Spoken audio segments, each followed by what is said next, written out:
this video, I'm going to show you how to print unmounted lino at home. I've got my table set up. I'm also going to use Cranfield, Caligo Safe Wash Relief inks, as well as some of the Charbonnel Aqua wash inks. These are oil-based inks, but they're washable, so it's clean up in soap and water, which is great. You don't need any solvents. All you need is soapy water, dish detergent. You can clean up everything. Really great. So my setup here is I do have some paper towels, but mostly I have this big stack of rags. These are just t-shirts that I've cut up about hand size. I have a lot of them. I have a whole nother stack over there. I find that if I have a bunch of them dry and ready to go, then I really don't use the paper towels at all. This is a bowl from the dollar store, about half full with water, 2 tablespoons approximately, like a big squirt of liquid dish detergent in there. This I'm going to use to have my damp rags in. I can keep one here. They can clean my fingers, and then it can also be for cleanup if I'm cleaning anything and changing color or something. I have it right available. I've started doubling up on my containers. This is a food container. This way, if there's any spills or as a place to keep my damp rags, I can put them right in here, and I find that helps keep me tidy a bit. This table is fairly sturdy, you know, it's wiggly, so really any table will do. I have a large cutting mat on here just because this is my usual work table. And then I've covered the table, so optional, I've covered the table with newsprint, taped it down, just so I have a nice clean surface. And generally, I have the dirty and wet stuff over here and the clean stuff over there. And in the middle is where I have the barens, which are clean. And this is where I'll ink my block. So using this ink, what's really nice about these and some other little gear you might want is these keys to help roll them up as you use up the tubes, or these crimpers where you can use it to help you push the ink up. In the tubes are also optional but totally useful things. Underneath here I have a mat from the dollar store, a placemat. It's smooth and white on the back. It works great as an inking surface. So if I didn't have my wonderful tempered glass tray from an old microwave that I've had for easily 30 years and very hard to find these days, I would just use another one of those. I have one here because again it helps keep you know, the ink will probably get sort of dirty or whatever. It helps keep my table clean and it's easy to clean.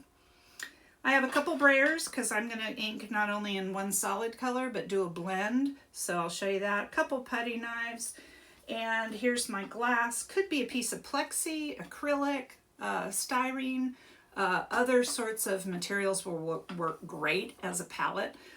If you want to kind of upgrade, it's great to buy some tempered glass, tabletop glass, or even find some in a thrift store, and that works great as a palette. Underneath, I've put some of this non-skid material, and it just helps keep my tray on the table as I'm inking up on it. I have a few barens here. So I have this plastic baren. I have this Japanese style, actually Japanese plastic baren. I also have a wooden spoon that I've burnished and oiled, and it's ready to be used. And I also have a toothpick baren, so I'm going to show you how this works. This was the first one I made, and I used Gorilla Glue, which was a real mistake because it oozed and sort of erupted all the way around here, but it prints great, so I'll show you that. Other things, I always keep a pencil on hand. If I do something really wrong, or I like a print but it isn't good enough for, say, turning in or something, I might make a light note on the paper, so I'm always keeping that. I also have my carving tool ready at hand. First time you print a block, you might find things that you're going to want to change. In fact, it's normal that you will do some carving after you print the first time. So I always keep my linoleum carving tool there ready to go. Also, if you have, say on this block, I have a lot of areas cleared, and so even though I can ink around them and try not to get any ink out here, I might want to continue to carve this away if I find it keeps taking ink in a certain place. For the most part, you're probably going to decide and fine-tune some of your chatter or your low areas or your textural areas after you print it the first time. So it's always good to have that. I also have some Q-tips. They can help pick up pieces of gunk on stuff, but the most important thing really for that is I have these what I call inking picks or inking chips, and these are just spare little pieces of mat board that I've cut into not precise pieces, just scrap pieces. These are great for picking out little pieces of lint or something out of the ink or from your block. Don't get your hands all dirty, and of course they're extremely small, those corners, compared to your fingers or something, so that's great. I have my baren pad. This is a handmade, wow, just tossing stuff all over. This is a handmade one with 2 pieces of corrugated cardboard covered with acrylic paint just to seal it, 2 pieces of flannel on top, and just a small amount of mineral oil or baby oil will help oil your baren just a little bit and make it slide across your paper when you're printing. I have a non-skid pad underneath, so it's all ready to go. I have my blocks. I have a few of them because I'm going to talk about different stuff. Also, you guys made this, if you're my student, made this registration board last week. So we're printing a 6x8 block on 9x12 piece of paper, which is a little large, but the paper comes that size, so it's very easy. We've set up this very simple Kento registration with 1.5 inch margins at the top and the sides. We've also raised it off the surface so that when you put your lino block in there, it's just slightly above the surface of this, which means that when we set our paper in here, it'll just be slightly above the level of the reg board, which makes for really accurate and easy printing. So I have my reg board ready to go. I tend to use it in this orientation, but you could certainly use it this way, whatever way makes sense. For this demo, I'm only printing 1 block, 1 color, but for my students, for their project, you're going to be printing this pattern block and then printing another block with it. So pay attention to which way you put it in here because we want the registration to be consistent. Okay, so I have a whole stack of newsprint, and I didn't measure this. It's just generously, but not crazily, larger than my block. I'm going to print on this until I get my block fully inked up and perfect, and then I'm going to go to my good paper. In this case, we're printing on washi. So I have, this is some of the Daiso store washi cut down to 9x12, and then this is the Speedball mulberry paper, which comes 9x12, which is perfect. So I have my good paper ready to go, and I have my newsprint. Another thing I have is I have a piece of regular tracing paper that I've also cut down to 9x12. There's a couple ways I might use this tracing paper. One is that if I don't have enough oil on my baren pad or you know, mostly I'm concerned about my toothpick baren. If it tends to catch and doesn't slide really cleanly on my washi, I could put the tracing paper on top and then print on top of that, and that will be a more slick surface. So, but the other reason I have this is that, again, for my students, you're printing this pattern block and then you're going to be making a key block that goes with it. If you cut a piece or a few pieces of tracing paper that are 9x12, you could print your pattern block onto the tracing paper and it'll be registered. And you could use that as a guide to help you when you're starting to print and design your key block. So that's something to think about doing. So I've got a piece here so that I could use it for that while I'm printing the other stuff. I have putty knives, I have a couple brayers. I think I've told you what everything is, and I'm wearing an apron because I get messy. I'm also sitting just because you can see me when I'm sitting, but normally I would print upright, upside down, standing up. What's the word I'm looking for? Standing up. And the reason is that if I tried to print sitting down, all of the pressure is going to come from my forearm, whereas when I stand, I can lock my arm and my pressure is coming from my shoulder, and it's just a much more comfortable way to print. It takes less energy to have more pressure on the baren. So, okay, so I'm ready to start printing. Okay, so for my students in particular, I gave you guys the option of doing either lino or wood, and my sample was that I did the wood. But I have two lino blocks here that are close to the project. This one's a little larger and this one's a little smaller. So those are the ones I'm going to be printing today. So the first printing of a block, always the first thing is to make sure it's flat. Often lino has a tendency to bow up a little bit, and you just have to keep telling it to go flat, you know. Usually when you get that good half and half, half carved, half not carved, the linoleum relaxes and you find that it's flat. If you clean it and you get the burlap wet, they again tend to shrink and curl up a little bit. So just make sure that your block is as flat as possible before you try to print it. Also, you should give your block a haircut before you print. The burlap tends to fray on the edges, and some blocks do it every single time you clean the block. You find there's more hairs there. Sometimes they're so fine that you can't even see them, and you wonder, why is this little bit printing on my margin and messing up my margin blocks all the time? Okay, well that just showed you what I wanted to show you here.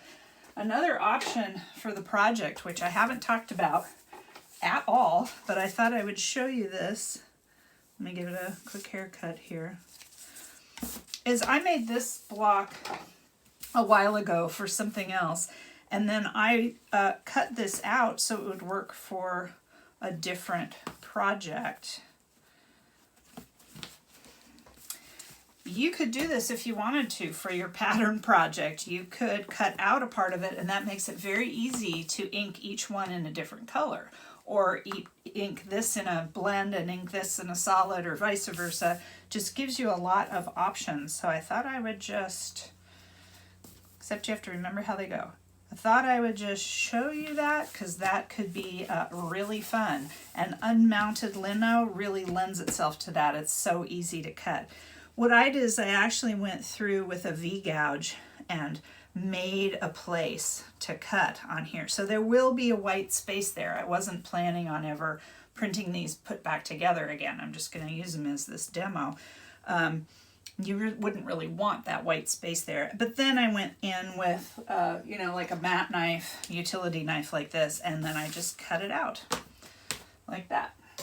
So that's an advantage of unmounted lino. Very easy to cut in some sort of shape. Okay. So the first thing we're going to do is print with one color. So I've put a good squirt of my absolutely favorite color lately, the Cranfield light orange, which is my crazy favorite color. You want to be sure that you don't have any water on your brayer or anything, because of course it will loosen up the ink. I'm just going to take a pretty small amount there and work it back and forth on the brayer.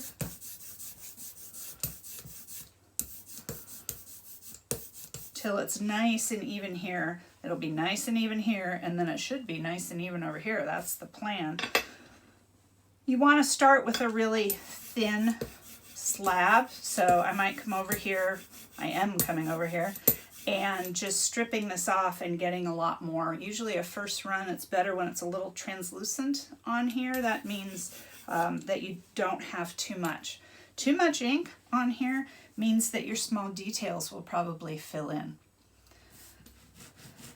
Okay, these first few rolls that I'm doing on the block, I'm really not paying attention to my rolling. I'm just trying to get a really even amount of ink on the block. Light, but even.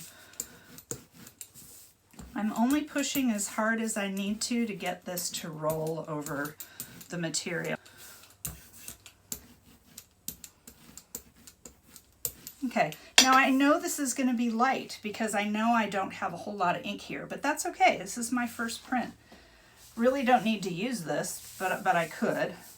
So I'm going to put my block in there, use one of my pieces of newsprint. I haven't cut it to the reg board, but if I had, you'd just place it in the corner here, drop it on there. There's very little difference in height with the reg board and the lino, so I would move the reg board out of the way, but you could keep it right there.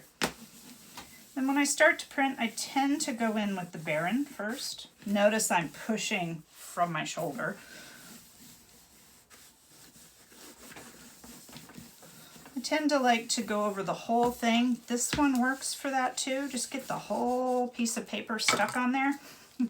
The problem is when I have it under inked like this, it's not really grabbing onto the paper. That's one way you know that it's under inked. If this was fully inked, it should grab onto the paper and you shouldn't have problems with it slipping. Now I'm going in with the wooden spoon, which gives me a more precise place where I'm burnishing. I'm just going to go over the whole thing just to see what I've got. Okay, cool. So it's definitely a light print, but this might be good enough to be able to tell that there's some things that aren't working very well and some things you might want to rework with the print. However, I really don't suggest that you or that I or anyone makes big changes to a block before you get a fully inked up print. Okay, so I added a little bit more ink. Notice I'm getting that nice kind of thing, and that when I'm going up and back and when I lift it, the sprayer is turning, and that way I get this distributed ink. Okay, this time I'm going to be a little more systematic with how I ink it up because I want to start paying attention to how many times I recharge the brayer and how many rolls or passes, which is sets of rolls, on the block that I'm doing, so that if I was doing an addition, I'd be able to keep that really consistent. So you notice my block is shifting around on me a little bit, but notice I'm just using my other hand to hold on to it.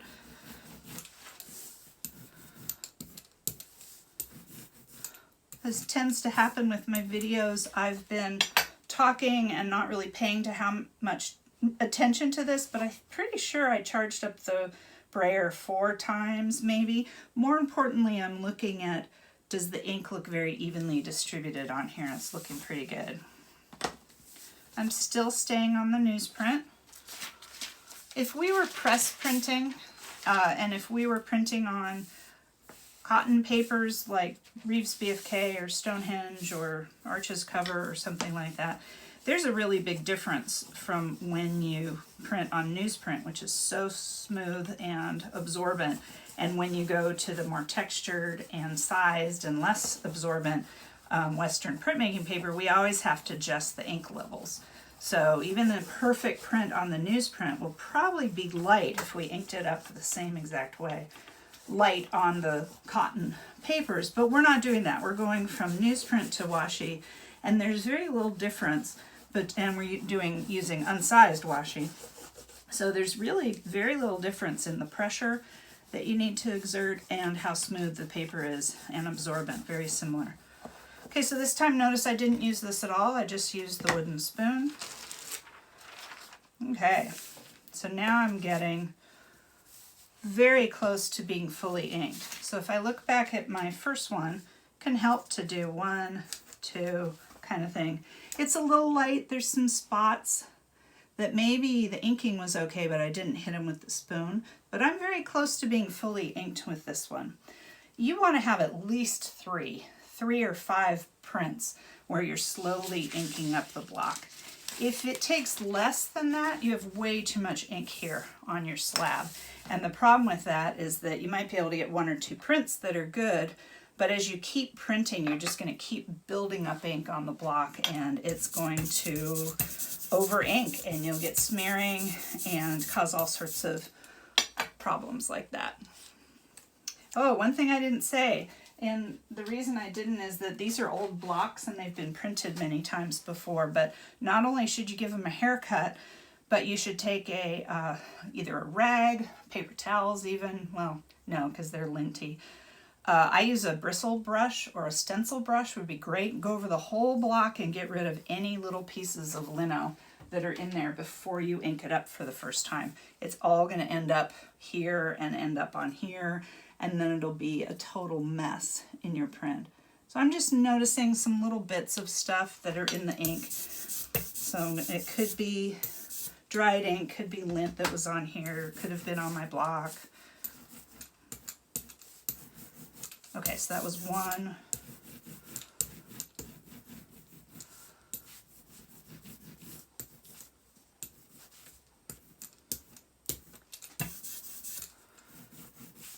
This sprayer's driving me crazy. I'm gonna shift here. Okay, so now that I've shifted brayers, there was already pretty good buildup of ink on there.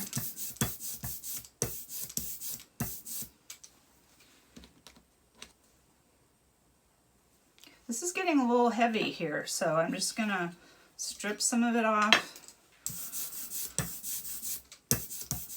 redistribute it.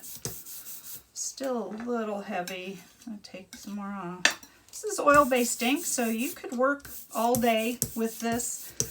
You know, after a few hours and the traction from the brayer, yes, it's going to start to dry, but you have a really long open time with this ink. Really good amount of time to work and to print, and you really don't need to worry about it drying.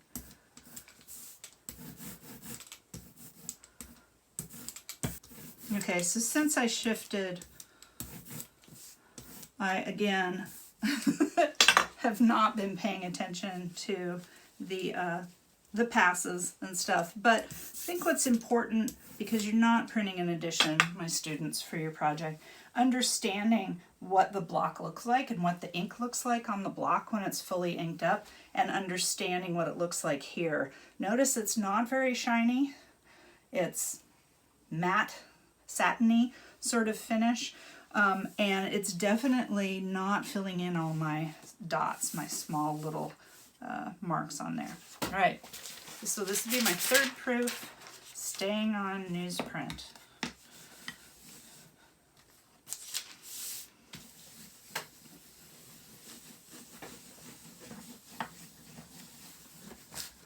Oops, doing everything wrong. Okay, tore the edge of that paper. So that's not good. Gonna go back.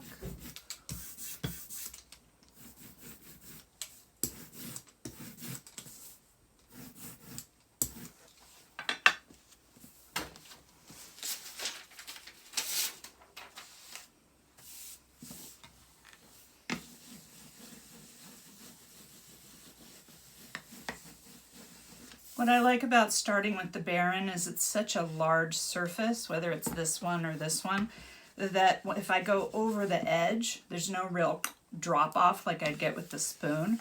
So it's a really nice tool to use just to make sure I'm really getting it printed all the way to the edge of the block. And that's basically what I'm using this baren for. And then with the spoon, I can come in again with much more concentrated and harder pressure. Notice that the newsprint is translucent enough that I can actually see my print through it, see the inked spots. So I can, if I find that there's areas that I'm tending to miss or something, I can kind of see where I'm applying pressure.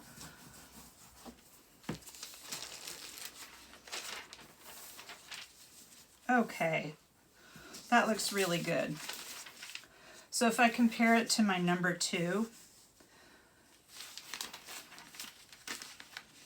there's still areas along this edge that I think I'm missing with the pressure. Sometimes, let me look here. Yeah, the ink is there. Sometimes the edges of the lino block, there's a little bit of a curve, so I'm going to need to remember that to, you know, kind of angle my spoon along that edge. But otherwise, it looks fully inked up, looks really good.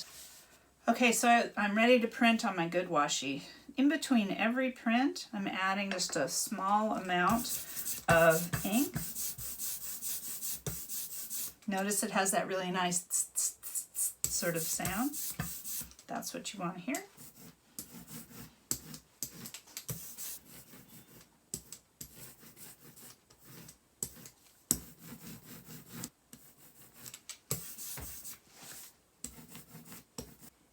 Yeah, I can see now when I'm inking this that this edge definitely kind of curves a little bit, so I need to pay attention to that when I'm using my baren. Okay.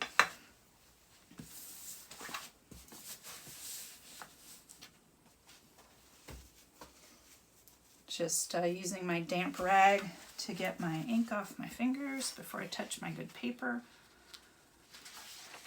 I'm going to print on the smooth side, which is the traditional thing.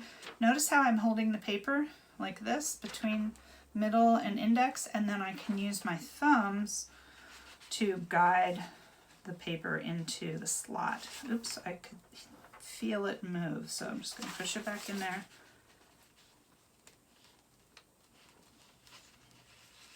And drop it onto the block.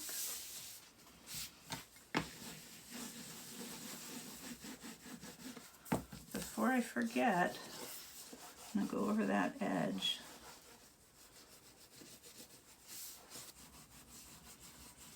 Every block is different to print. You may find that you have solids, more solids over here, which is what I have, and it's a little more evenly 50-50 carved over here, so you may need to ink more over here and press more in certain areas.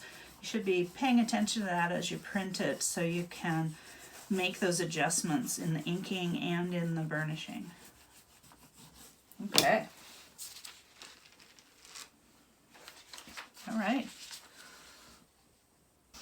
If I really wanted to change color here, soapy water, I could just rinse this off.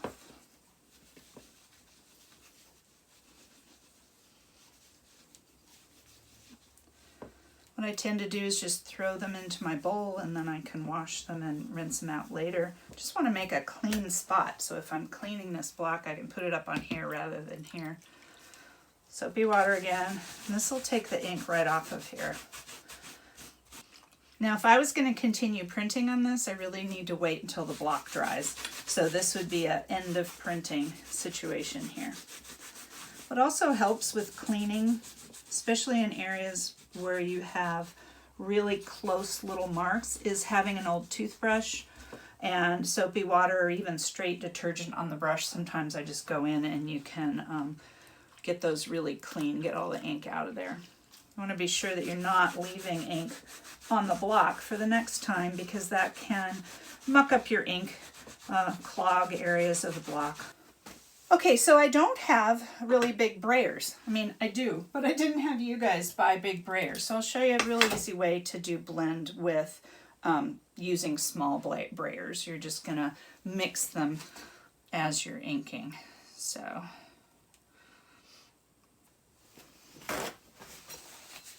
Oops. The white tends to separate a little bit, so be sure you stir it back up again, or any color where you see the oil separating out. If I want to do a light blue, I'm not going to mix this white into there. I'm just going to take a teeny bit of the blue and put it into the white, always mixing the light color, sorry, the dark color into the light color.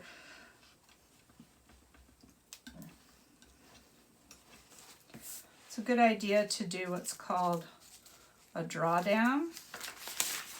I'm just going to do it on the newsprint. And that is, you mix your new color. And to see what it really looks like, I want to do a drawdown. That gives me the amount of ink that I normally would see in my print rather than the glob of it here. And that's definitely noticeable on the paper, very light. That's what I want. I'm just going to mix up a little more quantity, and I'm going to make it a little bit darker. So again, just a small amount.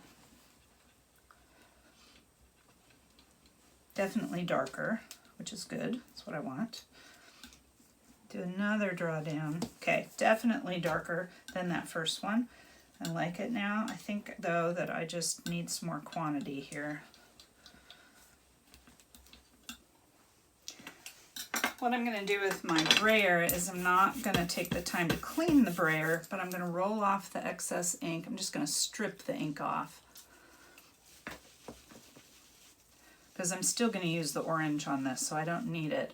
completely clean.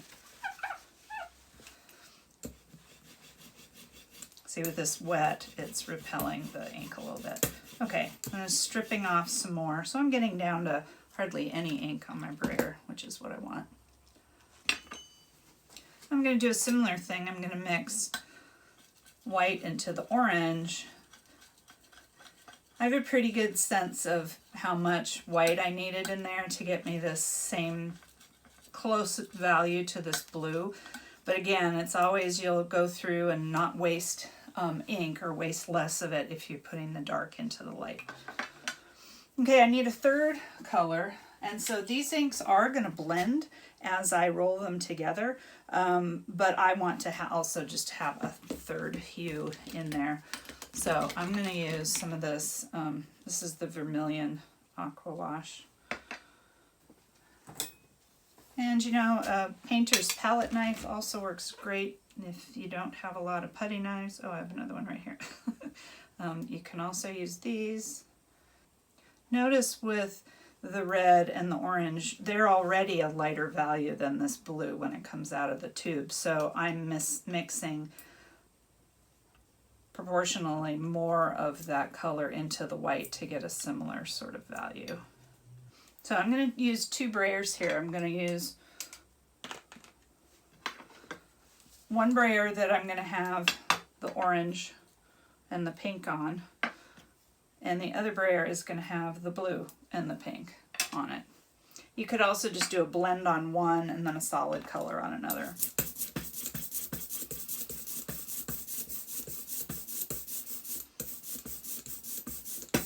And then this is going to be my small brayer. I'm just going to come in like this. All right, so this brayer has these two colors. And I'm doing the same thing. I'm going like this and I'm going like that. Okay.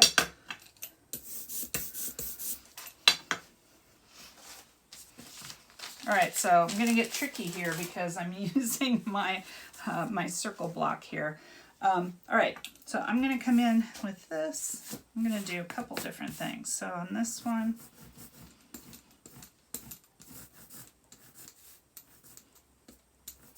I'm lifting up this side a little bit because I don't want the pink to come in that too much. So sort of going like this. I can recharge this. I could spin this around. And so on this part of my block, I'm just going to have a two-color blend.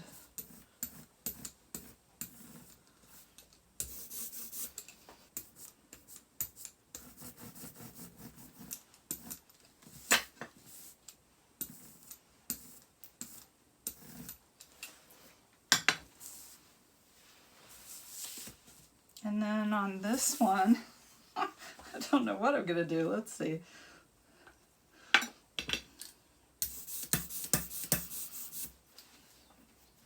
Well, this doesn't have anything printing kind of right here, so I think I'll just concentrate on the edges that I'll have the blue be inside, so it will really show against the circle when I put that back in. And again, I'm lifting up a little bit so I'm not getting the pink too much when I come in here. A little bit, but not too much.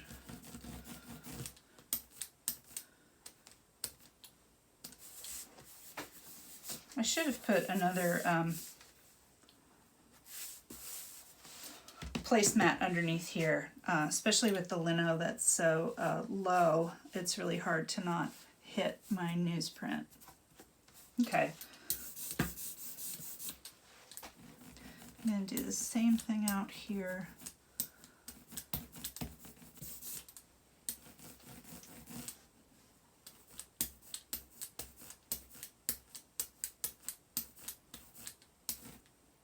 There we go, I heard that click. Okay, now I'm throwing all caution to the wind. I have not printed this on newsprint yet. Just gonna go to my good paper. Come on, get in there. Just trying to push this down so it's really even. Good, okay. All right, here we go.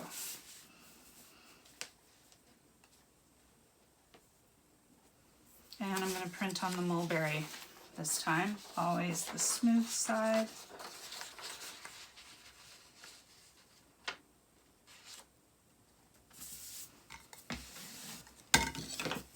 Okay, so you come in with the tennies first, and now I'm coming in with the high heel to get more pressure. I don't really have to worry about speed here. I am, because otherwise this would be a 4-hour video. But the oil-based ink has really grabbed onto the paper. It's not going to dry in the 5-10 minutes it takes me to burnish this. I could feel that it was pulling a little bit. I don't want to stop and take time to put another drop of oil on here. So sometimes I just kind of burnish it. Again, I could use my piece of tracing paper, just place it on top here, and now the slickness of the tracing paper really makes it easy for the spoon to move. It's really hard for me to see the blue ink. It's really easy to see the orange and the pink, so I'm concentrating on burnishing there just to make sure. Can also just take a peek. Okay, that's looking pretty good. Come over and make sure I get this section. Okay.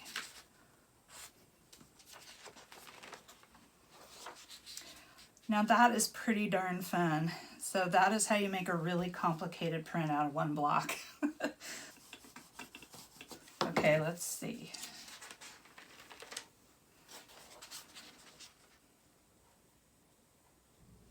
I want to show you the toothpick baren and show you how it prints. This was invented by Professor Ozakos, and basically it's using toothpicks and a mailing tube, cut a piece of mat board stuck on the end, and then the toothpicks are all jammed in there with some glue in the bottom and left like overnight till it dries. I tried making a big, large one that I haven't tried using yet. These are based on a traditional baren. This is not a traditional baren, but it's also based on a traditional baren that has a wrapped cord under a bamboo cover, and it has, in effect, all these little bumps on there. And that gives you more pressure with less pressure, more stronger printing with less pressure than it takes on a smooth surface. So it's meant to mimic that from a traditional baren. This is a different block of mine. I just added some of the red in the blue and got this lovely gray kind of color.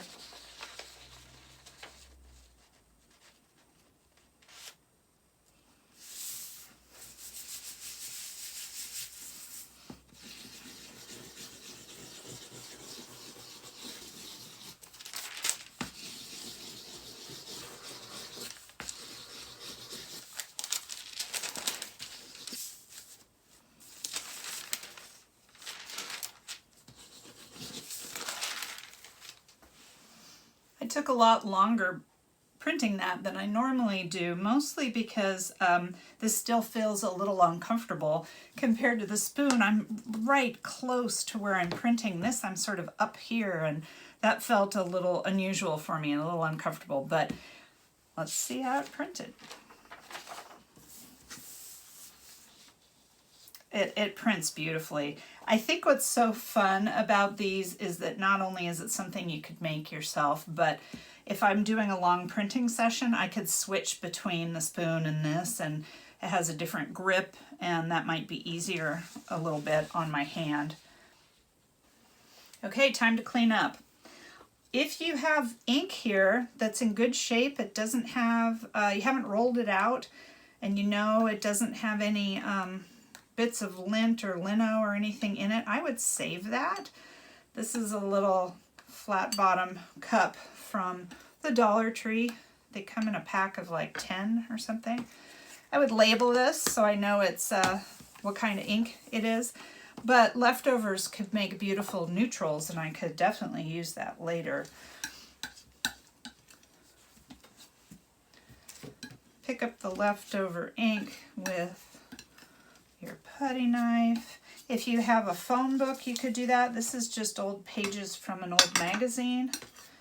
This way I'm not, needing to use a lot of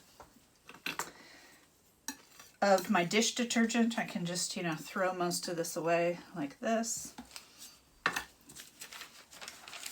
Okay, then what I want to do is I want to roll the excess ink off my brayers. It'll make them a lot easier to clean.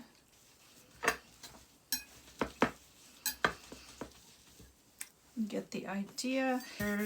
You could also strip it off on here. Throw that away.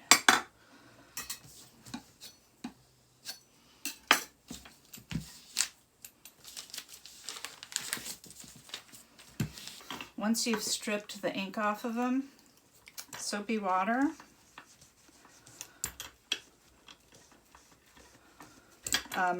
It's better, I get a cleaner job if I do it here and use, you can see how soapy this is, use really soapy water. And then I could do a last rinse in the sink. If you're printing at home and you really don't have a place to hang up the rags, and that's more of a problem, then just use the paper towels, and that's fine. I mean, students, if you're in the dorms and you just really can't, I don't know, be seen in the bathroom washing rags and trying to hang them up in your dorm room, then don't do that. Just use the paper towels. And again, if you don't see the ink just come right off, you don't have enough soap in your water, because it should suds like this a little bit, and look, it just boom, comes right off. When you clean your block, it's inevitable that the burlap will get a little wet. So what I always do is pat it dry. I put some, put it between wax paper or something, put some books on it, and let it dry overnight, and then it'll be nice and flat again, and that will make it perfect and ready to go for printing another time. Remember that this is oil-based ink, and so it's going to take up to 24 hours or so for it to dry on the paper. It's drying through absorption into the paper, but also through evaporation and oxidation. So be sure that you don't stack your prints in the meantime, and definitely don't slide them against each other. I would wait at least 24 hours, and then after that you could kind of give them a pat test and see if they're dry. Once we get to printing in more than one layer of ink, then that drying time is going to increase substantially, so just be aware of that. For my students for this project, you guys had a choice between linoleum and wood. So this is the lino video. I highly recommend you watch the woodcut printing demo, because I'm going to do some different things with the blends. This paper is quite translucent. When you shoot it to upload for grading, please shoot it against a white background too, so that I don't see anything through the translucent paper. And remember also that moving forward, we're going to be using this pattern block in combination with a key block that you're going to design and carve and print them together in a 2-block print. When we get there, all your prints need to be much lighter. The ink needs to be much lighter in value than what I did for this demo. So keep that in mind going forward. There'll be another video for that. I'm sure I'm going to do that. So happy printing. Good luck.